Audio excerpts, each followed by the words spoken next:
when I arrived in England, I have this guy who is a good friend of my family.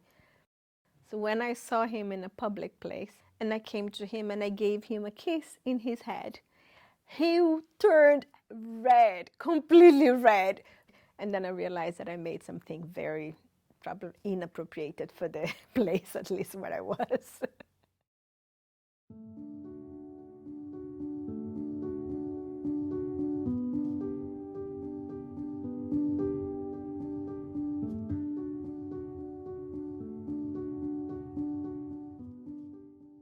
There's a challenge there now when one person who comes from a specific culture and a specific way of seeing the world and relating to the world is now with other people who have entirely different ways of relating with each other. It's inevitable that there will be some level of tension there. Once we recognize that I am different than others, that requires that you need to understand them. But most of the time it's hard because you never actually had in your life. That can create the tensions in between. I have experienced the culture difference in here. It is happening in daily life. Whenever I say something, I became really conscious about it because I don't even know it. So even small gestures or even small sentences might offend someone. I remember someone was in a class because sometimes when people are speaking or they are nervous, they do things with their hands, and for us, some of this sign is really bad. This year, after our school started, in my classroom, I had several students that were from Asian cultures. One of my assistants came to me and said, "Hey, Chiffon, can you try not to smile so much when you're teaching? Because the Asian students feel like you don't take them seriously. Because in our culture, that's what that means if a teacher is smiling like that." And I kind of freaked out about that for a second because I thought, okay, that's not what I mean at all. But how am I going to stop smiling? And after I thought about it for a little bit, I realized, actually, I can't change who I am to fit that. What I need to do is help be a bridge of understanding. I sat with all of the students and we talked about specifically smiling and laughing in our different cultures, and so they could begin to understand what that meant for my culture and for some of the other cultures in our class. And then it was no problem after that.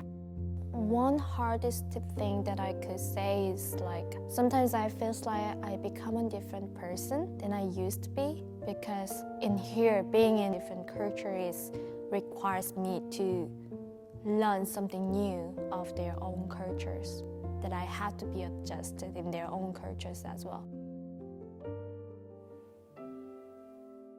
You will grow in the way that you can communicate and in the way that you relate to and understand other cultures, and you need to do that.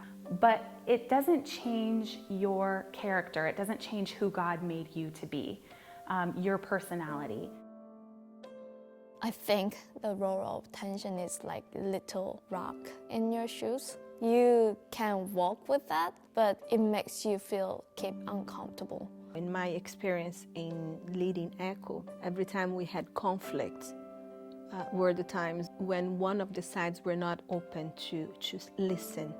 But tensions, it's what I want to happen. I want ECHO, the school, and I want YWAM to have lots of tensions. The tension that exists between different cultures can be a really positive, healthy thing. There is so much opportunity in that tension to understand the world, to understand other cultures, other people, but also there's this really rich opportunity to more deeply understand yourself. I think we need to see different cultures through God's eyes and through God's heart to see the beauty of that culture. For me, culture has to do with a gift from the Lord. I kind of understand that God, He had so much to give that would be impossible to give all of His attributes to one person or to one culture. So then I kind of feel like God divided Himself in different pieces, and he gave a little bit to each culture. So more cultures we know, more we'll be able to know who God is. So I think culture is mixing salad bowl because Yirae comes from different culture and different family background, bringing different flavors. It created whole new flavors, but at the same time you kind of bringing same taste as well. My hope is to be able to have an environment where people from different cultures will feel validated, will feel embraced, and will feel space to be who they are without being afraid of not being accepted. And that's when I see hope.